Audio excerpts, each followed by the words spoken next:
What's up, everybody? What's up, everybody? Some more Prodigy.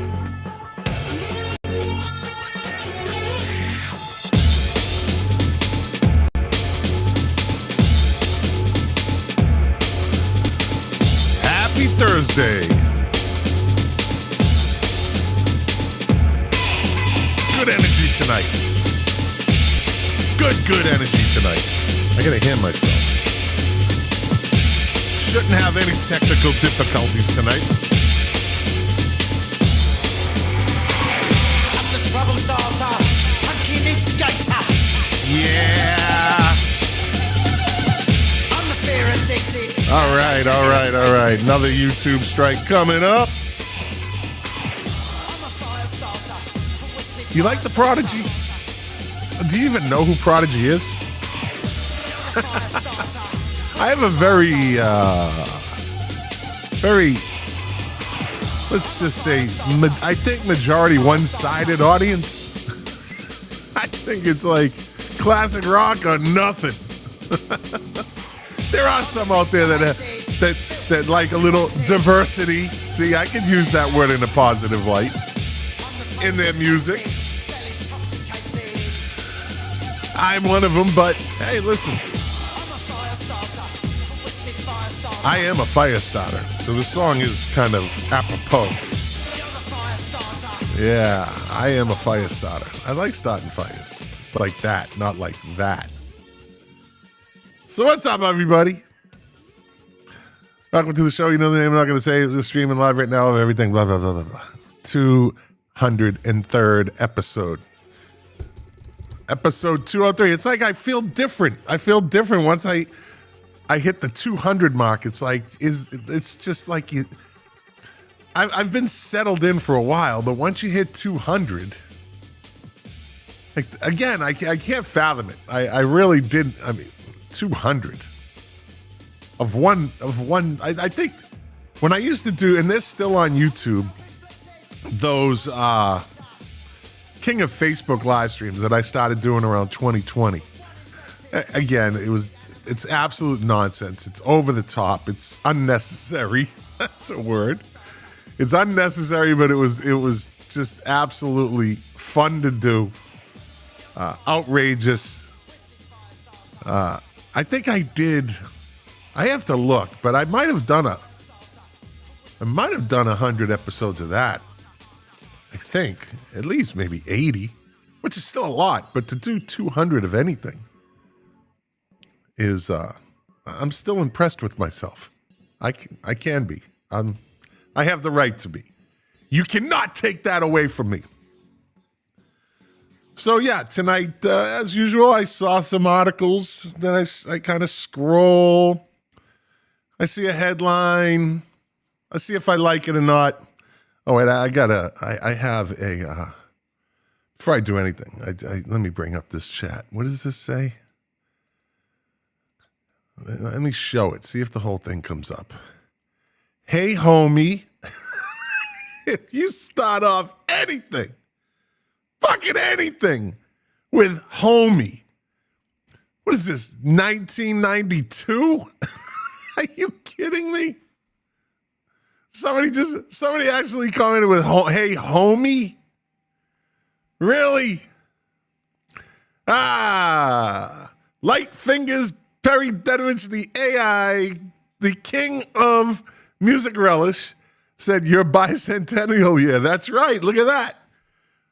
And by July 4th, maybe will I be able to make 250 episodes on the 250th birthday? I don't think so. Not if I'm doing them. I'd have to do them like twice a week, and I'm not fucking doing that. You people are lucky I give you 1 week. Sometimes I don't even do that. So let's get back to the comment. Hey, homie, I checked your videos. Let me see. Colossal Purveyors. Oh, yeah. Hey, OMOM24, let's promote you. Come in. Yeah, sure. I don't know how to go in. I don't know how to get in. How do I get in? Let me in. Let me in. I'm wearing a hoodie. I'm in Boca Raton, but I'm wearing a hoodie. I got my Patriots Punisher hoodie. Let's get that, homie. Let's finish this. Hey, homie, I checked your video. Seems like you're new to Kick, not yet affiliated and verified. I got a proposal for you by sharing your stream to a Kick community for your gain 1,000 active audiences and earn nothing less than $1,000 while streaming. If you're interested, add me on Discord. See, the thing with me is, if you've been watching for the last 204 episodes, 203, I'm getting ahead of myself. Listen, everybody would love to have 1,000 views, 5,000, 10,000. Everybody would love that. I would love that, but I'm not chasing that. This is my church. This is where I heal. It's where I heal my mind every Thursday night. Now, comparing this to my church, churches are all about money. So it might not be the best analogy out there, but you know what I mean. This is my house of worship, this podcast. This is healing to me. I got some issues. I got some PTSD shit and all that. That's fucking fine. It's fine. If you know me, you know what's up.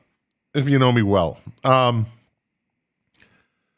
this is how one of the coping mechanisms. This is what gives me, I get to talk about music once a week for as long as I want.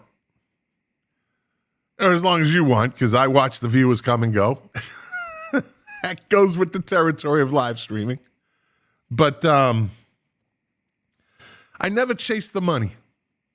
If I had a sponsor, it was because I let them be a sponsor. Like I said, I'll sponsor your shit for free. Because I never wanted to make it about that. And I didn't. I'm sure I could have had a lot more viewers. I'm sure I could have had a lot more followers and a lot more downloads and, but I just didn't want to chase it. Chase the dragon. Nah. I like being simple. I like it simple. I like talking about music. I like interacting with the people that watch, most of them my friends. It's why I do this. And so, look, if somebody has an easy way to do it, you want to promote me? Yeah, sure. I'm all for it. But if you don't, yeah, sure, I'm all for it. I do this because I love it. And I'm pretty fucking good at it. You got to admit that. Come on. I know. Listen to this fucking, I get it. Turbo, it's time for Turbo. Oh, Vets Connection podcast. Don't forget to tune in. I got a new episode coming out soon. Really good interview. And don't forget the One Man, One Mic Foundation. We're redoing our website. That's the foundation I found. It's my nonprofit. That's where I teach veterans how to podcast so they can get out of it what I get out of it. That's why I do that. In the art and neuroscience and the healing powers of storytelling. That's what I do at One Man, One Mic. And we're revamping the whole website. It's going to be more dynamic, more interactive. The new merch store is going to be off the chain. Like the stuff that my buddy is designing. He's a veteran that came through the program, the Pod Lab program. And he's been with me ever since. And he just erupted like out of nowhere he ends up being like this creative genius, very quiet. And I love the guy. And he's just taken on the website, the merch store. He has a graphic design degree and the merch is going to be off the hook. Like, it's going to look good, I'm telling you. So get ready for all that. Dave Phillips, King of the 45s. Welcome to the show. Welcome back, my friend, to the show that never ends, right? To the show that never ends. So let's get into, I have it now where I can see the chat. I got chat sized.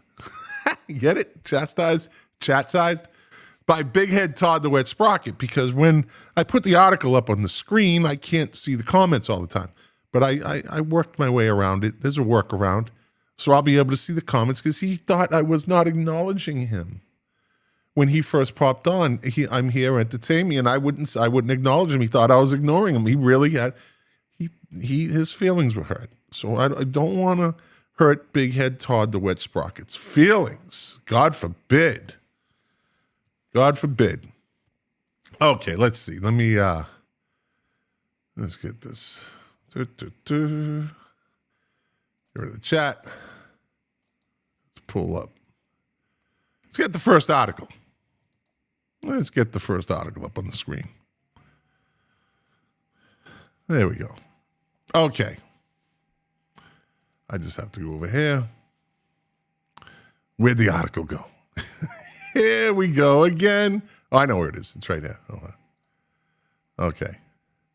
90s rocker announces solo album after okay, let me start this again.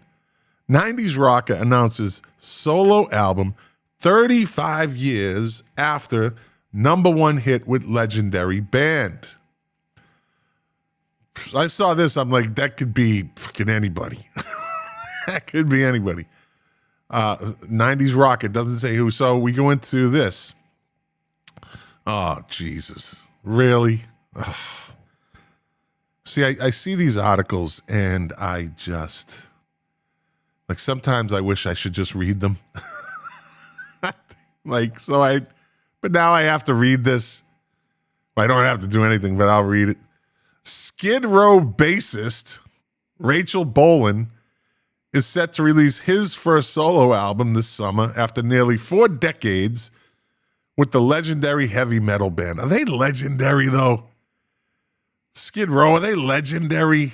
Like, Guns N' Roses is legendary. Skid Row is not legendary. And by the way, Skid Row was an 80s band, weren't they? I think I remember seeing them in the late 80s at the video bars in the Philippines. So, anyway, with the legendary heavy metal band, the album Gargoyle of the Garden State is scheduled for release June 12th through Ear Music Records. The rocker discussed the upcoming project in an interview with Don Jameson on the Rockstrap podcast. In the episode, Bolan described the sound of the new record along with the various collaborations featured on the album. Many of his Skid Row bandmates aided him in the recording process because they ain't doing shit. I don't think they're really busy. Skid Row. Yeah. Was it like Sebastian Bach, like the lead singer of Skid Row? Did anybody know anybody else in that band? Like outside of like the hardcore fucking Skid Row fans? Did anybody? Including guitarist Dave Snake Sabo, and Scotty Hill, and drummer Bob Hammersmith. That's basically the fucking band. It doesn't sound like Skid Row. I'm doing most of the singing. I've got a few guests on there. Our buddy Steve Conti from the New York Dolls, vocalist. I think David Johansen was the New York Dolls vocalist. I don't know. Maybe this guy was part of it, but I don't think he was the vocalist. David Johansen was the vocalist. Is singing a song. The first single, Danko Jones, is singing with me. Right, here you go. And then there's another song that Corey Taylor, Slipknot, all right, I know who he is, sang. So there's that, said Bolan. Snake played a solo. Scotty played a solo. Damon Johnson, Leonard Skinner guitarist, with that iteration of Leonard Skinner, I would say. Let me see. Played a bunch of solos. Nuno Betancourt from Extreme, good guitarist, very good guitarist. Played a solo. Hammersmith played drums on the whole thing. It's a whole bunch of buds on there. And it's cool, man. I'm really happy with the way it turned out. Okay. All right. Well, I'm not going to I'm just like, Like Skid Row, is that even a picture of Skid Row with Sebastian Bach? Is that like another singer? I don't know if you can see it on the screen, but I don't know. I don't think that's Sebastian Bach. Singer, yeah, with singer Eric Gronwell. Yeah, that's who it is. Okay. Nick, I'm not going to try to pronounce his last name, is set to produce the record. I'm not going to pronounce his last name. Previously worked with Bolin on Skid Row's 6th studio album, The Gang's All Here, which, again, Sebastian Bach was the band, really. You know, Bolin confirmed that one of the tracks featured on the album will be a cover, though he intends for the song choice to remain a surprise. The first music video for Gargoyle of the Garden State is currently in development. Does anybody watch music videos anymore? I don't know. I guess on YouTube, but let me see. And his lead single is planned for release within the next few months. Bolin is a co-founder and bassist for Skid Row, the iconic heavy metal band formed in 1986 and has since released 6 studio albums. Throughout their career, the band has achieved significant commercial success and critical acclaim. The 1991 album, Slave to the Grind, debuted at #1 on Billboard 200 chart, marking the first in the heavy metal genre to do so. Heavy metal, hair band, I think there's a difference. I really do think there's a difference between heavy metal and a hair band. Skid Row was a hair band. That was just, they were all kind of heavy, but I wouldn't call them heavy metal. Heavy metal, you think of Judas Priest, right? You think of bands like that. I don't think Skid Row is heavy metal, but this dude that wrote this is probably born in fucking 2002. So what do I know? The band remains relevant today. But really? Really? Okay, remains relevant today with a devoted fan base. Yeah, I heard they're playing like the casino down the street from me, like in May. And the legacy is one of the most influential, here it is again, heavy metal acts of the 90s. Like they're an 80s band. Like fucking grunge killed them. Grunge killed the hair bands. The hair bands killed Loverboy, right? Like think of how those dominoes fall. I don't know. So I guess I killed some time. That is not the object of a, let's get out of here. All right, let's see what we got next. If you knew these 5 under the radar songs, let's see how this one comes up. All right. This looks interesting. Let's see. Over here, get rid of this. Da-dee-da-dee-da. And screen. And disco. If you know these, all right, if Dave Phillips is still watching, let's see if he knows these. He's an old rocker, you know. Maybe even Perry Dedovich, the Perry Lightfingers Dedovich with the AI, whatever I call him. If you know these 5 under the radar songs, you're a true classic rock fan. Okay. So if you don't get all 5, what do we consider like knowledgeable? And then clueless. Clueless would be none if you didn't know any of them, right? If you know all 5, you're probably fucking good, because under the radar songs, this could be anything. Under the radar songs are usually obscure songs by bands. That's my experience, right? It's just obscure songs that are buried on side 2, track 3 of an album, right? So let's see. If you know these 5 under the radar songs, you're a true classic rock fan. While we often look back on some bits of yesteryear with a critical eye and ear, classic rock continues to withstand the test of time and dominate best songs and albums of all time lists even today. Okay, boomers have made classic rock popular in their heyday, but younger generations in the half century since these tracks on the turntables and on Spotify playlists. I don't know what I just read there. I think the coffee's kicking in. All right, here we go. Let's see what we start off with. It's not a huge surprise, however, that some songs get overlooked by even ardent fans of classic rock. It's not your fault, though. Some of the truly great efforts by our favorite artists just don't get the airtime that the legendary tracks do. I agree. We decided to dig into some of the more obscure. There you go. So I was right. Look at me. I know my shit. I'm smart. I'm not stupid like they say. I'm smart. And I want respect. It's my Fredo imitation. Okay. Some of the truly great efforts by our favorite artists just don't get the airtime there. Tracks. We decided to dig into some more obscure albums from well-regarded artists and then select songs we feel deserve their moment in the sun too. Do you think you know everything Led Zeppelin and the Stones put out that deserves a spin? Think again. We've dug up some true gems. Now, when you say Led Zeppelin, so I'm going to get Spotify ready because I'm going to play whatever they come up with. I'm going to play whatever they come up with or cut from it so I don't lose the whole segment here on YouTube. For Led Zeppelin, Royal Orleans. I mean, just because Presence was a really weird album for them, and it might not have gotten the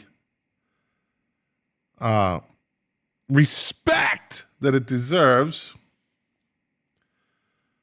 I mean, they could have just avoided Led Zeppelin altogether because everybody knows most every one of their songs. Now, are these songs that should be played on the radio? That's a whole nother list. Like songs that are good that just don't get radio play. But they're trying to say these are obscure. So, let's see.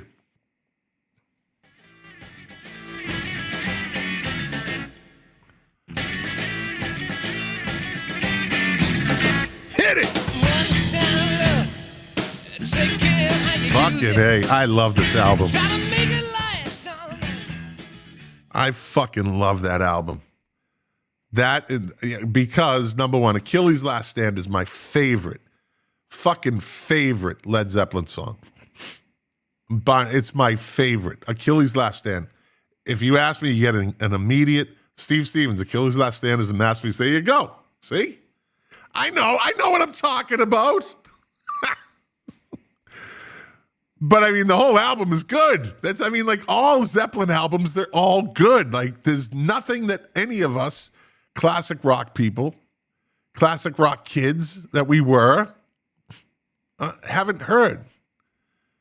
I just don't know why they would even mention Led Zeppelin in this. But again, they're giving it a try. I'm sure there's other things out there. Oh, Dave Phillips. Well, Dave Phillips, when this album came out and this came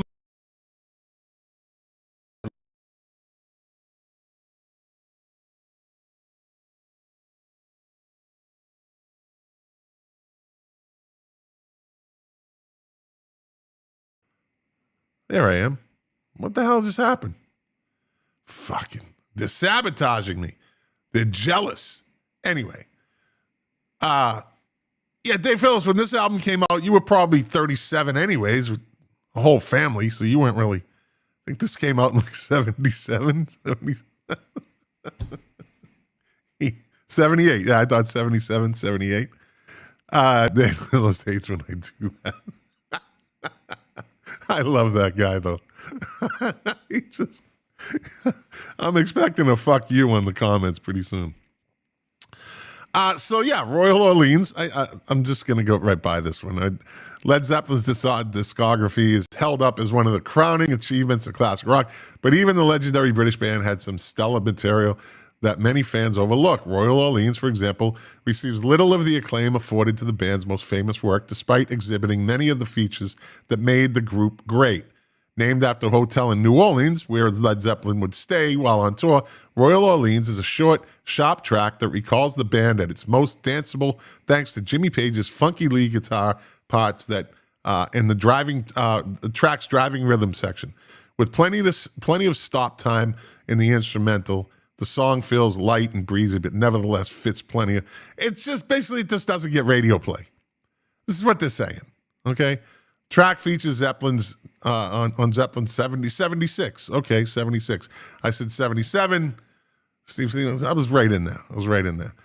Which explains much of why it's been overlooked. The most famous records in the Zeppelin discography are its 4 self-titled albums, presence with Zeppelin's 7th full-length studio album.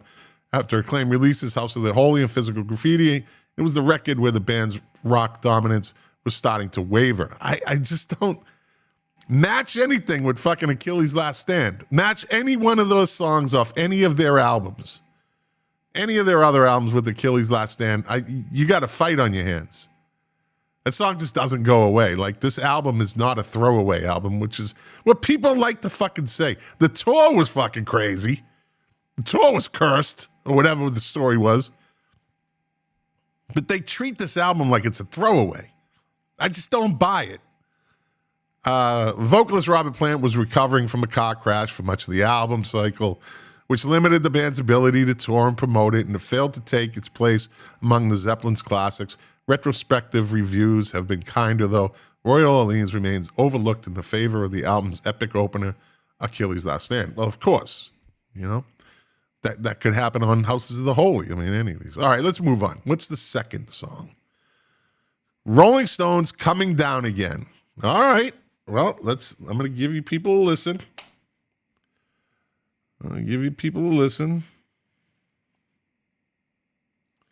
Coming Down Again. This is off of Goat's Head Soup.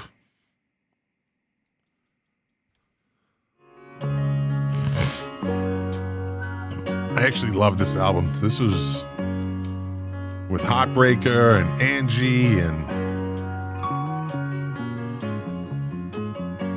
so let's move it along. All my friends coming down again. All right, that's enough of that before the Rolling Stones come after me. They're notorious. Goat's Head Soup, right? Came out, what, 70, I want to say like 70, 74, I'm going to say. Today, most of the best-known Rolling Stones tracks show the group at its... And again, it's easy to pick out obscure songs off of any fucking album from any group. So, I don't know if I like this article or not. I don't know. I mean, I give it respect for bringing out these songs, but... Today, the most of the best Rolling Stone tracks of the group at its most swaggering and subversive. Think of the Bratty Blues, Satisfaction, and gleefully satanic Sympathy for the Devil. But Mick and Keith are also adept at penning songs that deliver moments of surprising tenderness that belay their rebellious reputation. I was driving home late one night. You know what I'm talking about. And I ran 12 red lights in his honor. Girl with faraway eyes.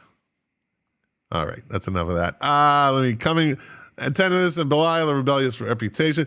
Daddy's, what is it? Daddy, I'm a fool to cry. I mean, that's better than this, but I think everyone knows that song. Such as much slept on, Coming Down Again.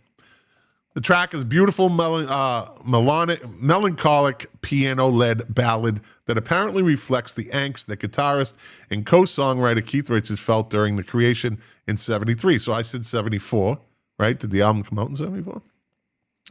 Richard has attempted to make clear that the character in the song are not autobiographical. Yet many fans believe that Coming Down Again is about his troubled initial drug-fueled liaison with Anita Pallenberg, the girlfriend of bandmate Brian Jones. He denied this in his autobiography, Life, claiming it's just a mournful song. Everybody wants to connect the song to everything. Everybody can listen to a song. There's songs that you listen to and you just connect to it. It's the meaning that you give it. That's all there is to it. to songs. It's the meaning that you give it that matters, right? We all try to break down and psychoanalyze and fucking, come up with these reasons of what this song is really about. It's what you think it's about. It's the fucking beauty of music, man. Richards is in expressive form here, delivering a rare lead vocal performance, an emotive lead guitar part that adds a velvety luster to the gospel-infused track. However, Coming Down Again has largely been overshadowed by the band's bigger hits. Yeah, because it's just an average song. It's an average song on a good album. Of course it's going to be overshadowed. They're all overshadowed. 80% of the Rolling Stones fucking library of songs is overshadowed by the other 20%. Come on, right? I mean, not only that, but its position as a deep cut on the comparatively inessential Goat's Head Soup album means it receives far less attention from modern listeners than it deserves. Pitched tonally somewhere between Wild Horses and Angie, which is on Goat's Head Soup, which is the album's most famous highlight, is one of the Rolling Stones' most soulful and revealing songs. Okay. Now, I've never heard this song. David Bowie, Red Money. So I've heard these first two. I had the albums when I was a kid. I loved both albums. I had Goat's Head Soup. I had the insert with the literally the goat's head inside a big stew pot, like with the red juice in there. And I had it pinned up on my wall, and good luck finding that album anywhere with that insert still in it, by the way. It's a pretty fucking cool insert. But David Bowie, Red Money, I was a big David Bowie fan, so Red Money is a track hidden away at the end of the second side of Lodge. So what did I say earlier, right? These songs are on fucking side 2, song 3. This one's side 2, last song, like song 6. The third piece of David Bowie's Berlin trilogy. He produced the trio, those albums, while living in Berlin, and for a short time was roommates alongside musical collaborator Iggy Pop in the German capital. But in truth, much of the material on the albums remains relatively neglected in comparison to the Ziggy Stardust and Thin White Duke eras that preceded them, and the phenomenal chart success of Let's Dance that was the come after, though the first chapter of the Berlin trilogy, 1977 is low, is now considered one of his finest records. Released in 1979, Lodger is arguably the least acclaimed of the Berlin trilogy and of the whole 70s output. While Red Money is one of the album's most divisive compositions, they use the word divisive twice. Why? The track is a reworking of the backing track of Iggy Pop's Sister Midnight, which Bowie produced for Iggy's album The Idiot at the start of the Berlin stay, with new guitar parts, vocals, and lyrics. The song is typically dismissed by fans who feel that it's too much of a blatant replica of Sister Midnight, but if anything, it could be argued that the song is a demonstration of how close the two artists' work was at that point. Let me stop there. So, the thing that made Bowie great was he was a chameleon. Like, he stole a certain part of Iggy Pop's persona. He stole a certain part of Lou Reed's persona. Like, and I'm not saying that's right or wrong. I've talked about this a couple of times over the last 202 episodes. Doesn't make it wrong. Look, you're an artist. You pick up things. It's always like you can cherry pick shit, and if it works for you, it works. But I would probably be safe to say that he did take this from Iggy's song. But I don't know. I'm going to play it because I don't remember listening to it. The two songs serve as suitable bookends for their fertile creative spell in Berlin. Taken in isolation, it remains entertaining on its own terms, though Bowie himself claimed the lyrics refer to his growing interest in visual art during that period. The song, I think, quote, is about responsibility. Red boxes keep cropping up in my paintings, and they represent responsibility there, he told Melody Maker in 1979. So let's listen to it. Let's give it a little bit of a listen. If you've heard it, then I give you credit. If you've heard it and you're watching and you want to comment in, let me see. Dave Phillips, King of the 45's Only Dead Flowers off of Sticky Fingers is obscure. That's true. That's a good point. Dave Phillips, King of the 45's also said, never heard of this Bowie song. So let's go. Let's give it a play. Red Money. Red Money. David Bowie. It already has that sound from the Trilogy albums.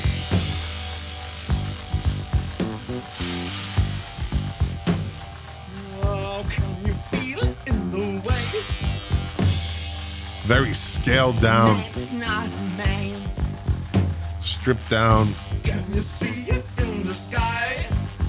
Yeah, I don't know about this one. Landscape is too high. All right, this should go into a new break now. Like So, a nervous disease. It's been there all along. yeah, We'll tumble on this. I'll probably never listen to that again. Never again. First and the last. Yeah, okay. Released in 79, Lodger is arguably the least acclaimed, blah, blah, blah. Let's move on to Neil Young and Crazy Horse, Danger Bird. I wasn't a big Neil Young and Crazy Horse fan. I think at the time I was listening to other things. I mean, I love the double live Rust. I mean, that's a classic, one of the greatest live albums ever. The acoustic version of Hey Hey My My, and then the electric version at the end, and the whole stage show, the album covers. It's a gatefold, which means it opens outward. It's a double record set. It's got great graphics on it, pictures from the concert. It gave you enough as a kid to sit down at a beanbag chair like I did and just study the album cover inside and out. Open up the gatefold, look at all the pictures in there, and shit like that. It kept you entertained. There's a very blurry picture on the cover of Neil Young on the stage from a distance, and it gives the whole setup. So that's Live Rust, but this is Neil Young and Crazy Horse, Zuma. I guess the album is Zuma. So let's see what Danger Bird sounds like. Danger Bird. Let's see. Danger Bird, 2016 remaster. Here we go. Let's see.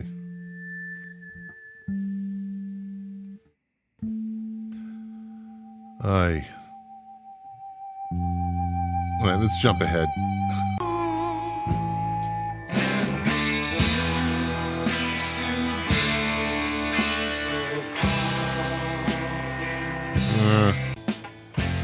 The jailbird takes a ride. Nope, never gonna listen to that song again either.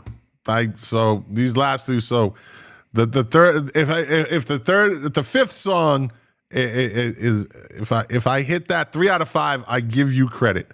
I will give. Not a big fan of Neil Young. Dave Phillips, King of the 45s. That was junk. I think he's talking about Red Money, but he'll probably say the same about this. The comments are a little bit delayed. So I'm not even going to get into this because it's fucking trash as far as I'm concerned. Although my friend Steven Romano would lose his mind over this. He'd probably give me a fucking tongue lashing and break down the whole, because he's like, my friend Steven Romano was one of the admins for like the Neil Young fucking fan club on Facebook, and there's like, I don't know, 50,000 or 100,000 people that are in there, and like he knows the drummer from Crazy Horse. Like, he'd give me a tongue lashing if he heard me saying this. So, and it's Steve Stevens. If you're still watching, make sure you tell Steve Romano I said this. I don't care. I'm down here. I'm not afraid of him. All right, let's see. Let's see if you can do 3 out of 5. Be honest. If you're 2 out of 5, that's okay. 3 out of 5, I think you passed.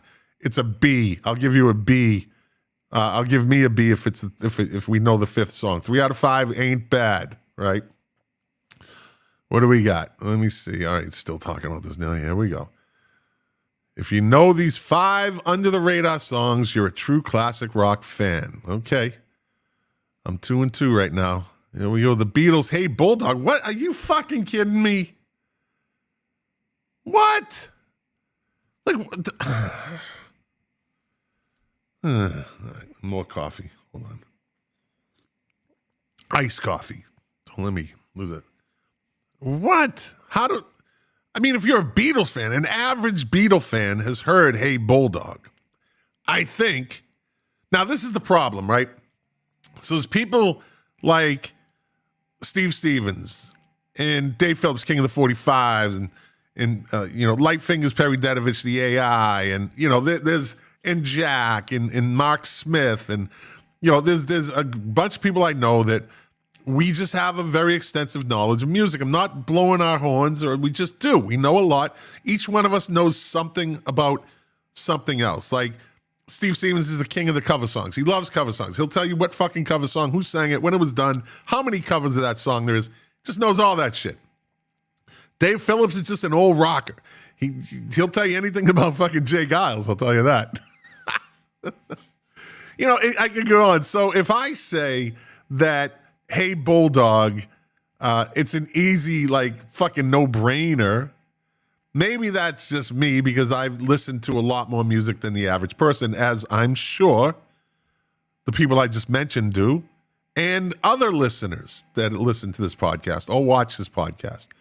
So, maybe I'm being a little harsh, but Hey Bulldog off of Yellow Submarine, look at it's a great song too. Woof, woof, woof, woof. Hey Bulldog. Here we go. See, it's a great opening too. Yeah. It is kind of very un-Beatle-ish. But then it gets into Beatles. Yeah. Let's go to the end. Woof. Woof.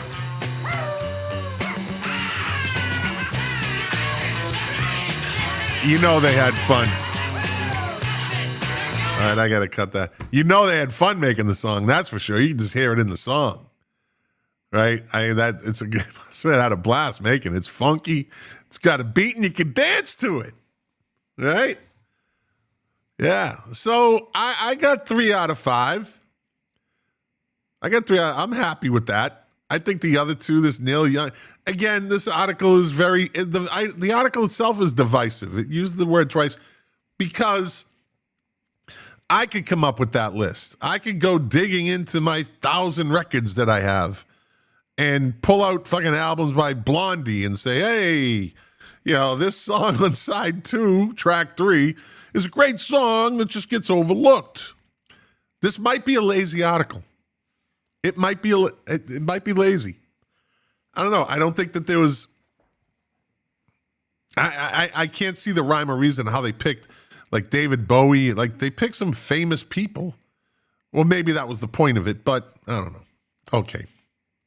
Enough of that. I'm happy with 3 out of 5. Let's see what we got next. How long are we? Wow, I already been doing this for 45 minutes almost. Fuck me. You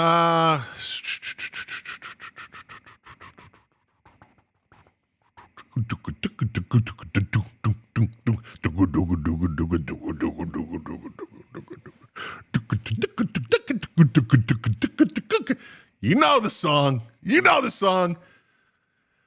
I don't know if I want to do this one. I wouldn't say I'm an alcoholic, but then, alcoholics say they're not alcoholics. This is, until you get into recovery and you realize you're an alcoholic, you'll say it. But if you're not in recovery, you won't say it. It's a Metallica. Do I want to talk about a Metallica article?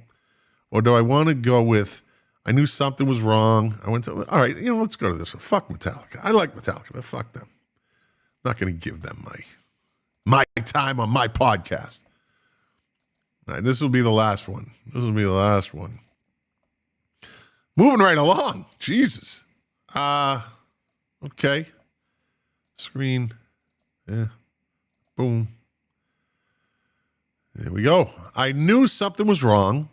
I went to the bar. My girlfriend was there with another guy. The dagger through the heart memory, which inspired the biggest rock song of its generation, The Killers, Mr. Brightside. Now, I think we've all heard the song, which is amazingly funny that this song came out in the 90s. I believe it came out in the 90s. It says most streamed song of the 2000s. First, let me find out when this came out. Mr. Brightside. It's came out 2002. So I thought it was the late 90s. All right. So early 2000s came out. So this is the song. You've probably all heard it. It's a great song. It's. I think it's a song I never get sick of hearing. It's just. It's kind of. It's pretty much an iconic 2000s, the 2000 aughts as they call it, song. It is a generational song. It's definitely a generational song. Coming out of my cage and I've been doing just fine. Gotta get down because I want it all. Started off with a kiss, how did it end up like this? It was only a kiss, it was only a kiss. Now she's going to sleep and she's calling a cab. Well, he's having a smoke and she's taking a drag. Now they're going to bed and my stomach is sick and it's all in my head, but she's touching his flesh. Now he takes off her dress. Now letting me go. This is where it says it. Everything right here. Right here. And I just can't look. It's killing me And taking control. jealousy. Everybody fucking, if you didn't go through this when you were a kid, because I'm going to assume that most of my listeners and viewers are adults. If you didn't go through this when you were a kid, you didn't have a fucking childhood. Like, a girl breaks your heart, your girl breaks up with you, your girl cheats on you, your boyfriend cheats on you, your boyfriend breaks up with you, and you fucking lose your mind. Everything, your head is going a fucking 1,000 miles an hour, speed of light. You're thinking all the worst. He's touching her, she's touching him, just what the song says. Everything this dude wrote down is actually what you go through. Boy or girl, man or woman. Because there's only two genders. Whoops, there goes a listener. This absolutely nails it. This absolutely nails it. So, if you haven't heard it, it's called Mr. Brightside. Go listen to it. Watch the lyrics. Go to YouTube. Type in Mr. Brightside lyrics. You will absolutely fucking nod your head. Yes. Yes. Yes, yes, yes, yes, yes. When you buy through links, articles, blah, blah, blah. Okay. The stats clocked up by the Killer's debut single, Mr. Brightside, are truly extraordinary. Initially released in the UK on September 2003 by indie label Lizard King in a limited run of just 500 CD singles. Imagine having your hands on one of those. Then re-released in May 2004 ahead of the emergence of the Las Vegas Quarter's debut album, Hot Fuss. The song currently has just south of 3 billion. So make it 3 billion and one because I just played it. 3 billion plays on Spotify. Fucking 3 billion. There's only like, what, I don't know, 7 billion people in the world or some shit like that. Making it the most streamed song from the 2000s on the platform. And 621 million plays on YouTube. Oh, man. They're making money just off this shit. It's been on the UK charts for an astonishing 489 weeks, currently sitting at number 60, and is the biggest single of all time yet to reach number 1 in Britain, with singer-songwriter Ed Sheeran hailing it as the UK's alternative national anthem. Perhaps surprisingly, the song peaked at number 10 on both UK and US singles charts. But its popularity shows no sign of slowing down because those other 9 songs that came in before this song are fucking long gone, buddy. Long gone. They are long gone. And this song fucking survives. See, I'm glad I read this article instead of fucking alcoholic Metallica. This gives me good vibes going out of this show. Episode 203. Not a bad return for a song based on heartbreak and betrayal, and not bad for a song that didn't chart at all first time around. The story behind Mr. Brightside is simple. It is rooted in frontman Brandon Flowers' realization that his first serious relationship is over. When he walks into a bar in Las Vegas, in his Las Vegas hometown, and sees that his girlfriend is cheating on him. I was asleep and I knew something was wrong, he told me. Now defunct English music magazine Q in 2009. I have these instincts. I went to the Crown and Anchor, and my girlfriend was there with another guy. Flowers wrote the lyrics when he was 19 or 20, committing the words to paper by hand. Anyone familiar with the song will know that the song's second verse is identical to the first verse. I hadn't written a second verse, so I just sang it again. Flowers, and it fucking A, right? He told Rolling Stone in 2018. Vocally, Flowers says that he took inspiration from, here we go, David Bowie, specifically the legendary singer's urgent delivery of the lyrics to Queen Bitch from 1971's Hunky Dory album. But as he explained in Rolling Stone, he was actually aiming to emulate Bowie's good friend Iggy Pop. Well, so there you go. We've come full circle.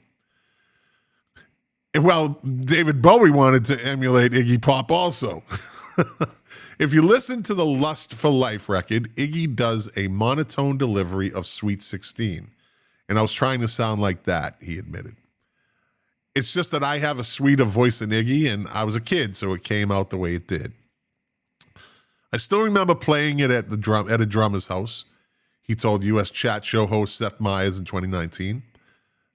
We went to his house, and he had the drums set up in his living room, and I was on bass, and Dave Kooning was on guitar. And I remember the hairs on my arms standing up. It was an incredible moment for me, and I didn't know it was going to grow into what it's become since, but I knew that it was good. Flowers performed the song for the first time at the Killer's very first show at Cafe Roma in Las Vegas in 2002, and it's been in the Killer's set list ever since. I never get bored of singing it. Good for him. Fucking good for him. And you shouldn't, because that's what the fans want to hear. You know, Flowers told Spin in 2015, talking to Rolling Stone, the singer described Mr. Brightside as cathartic. Like I talked about my podcasting. It's cathartic. Cathartic. Who would have thought betrayal would sound so good? He got that right. He's got that right. Yeah, there you go. That's it. That's a good article. That's very upbeat. I like that. I like that song. Go listen to it if you've never heard it, Mr. Brightside. I'm getting all these things from fucking Kick. Viewers. I don't know. Okay, whatever. So yeah, there you have it. Those are the articles. Good show. Went fast. Went really fast. Smooth. No technical difficulties. I'm happy with it. I'm always happy with it. Like I said, this is my church. This is where I heal. This encourages. It's all about post-traumatic growth, and this is what it does. And I'm not getting all fucking knowledgeable, and but I can say it. So I got PTSD. I never said it before on this show, but and this is going to be a good year. This is going to be a good year. It's already started. So let me see. Steve Stevens, king of the covers, says Bowie was a true artist. He did his shit with the intention of creating art by music, no intention of making dough off the top 40, which I regard as a 3.5 minutes of sacrificial masturbation for money. Real music is timeless. I like that. There you go. Look at that. Steve Stevens waxing poetic. Fucking killing it. Killing it tonight. Love that guy. Love that guy. One of the nicest guys I've ever met. Steve Stevens, the thing, and I'm just going to say it, he's watching, he'll probably get embarrassed or whatever, but I'll tell you what I really, really admire about this guy. He has zero ego. He has zero problem with telling somebody how great they're doing and how proud he is. And like, he's very positive. He's not one of those guys that will say, oh, that's good. Like, yeah, good for you. No, he says, good for you. I love that about you. I love what you're doing. I love. And so a person like that, everybody should have someone like that in their life.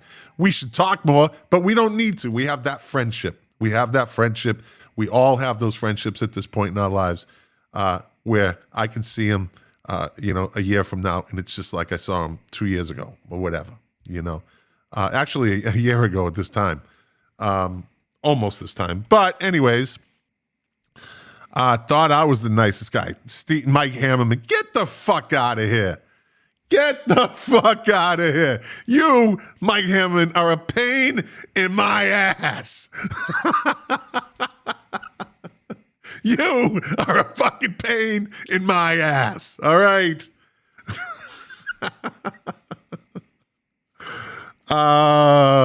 See, he just commented. I'm not going to read that, Steve Stevens. I won't read that because I can give out comments. I'm not good at taking them though. I'm not good at taking them. So yeah, that's it. Good show. Let me see how this works. Dun, dun, dun, dun. Like him and get the LOL. Yeah. Here we go, Steve. I'll show. All right, Steve Stevens is easy to admire, man. Like, see, I put it up there because he said it, and I can't be. And Mike Hammond thought I was a nice guy. Nope, you're a pain in the ass.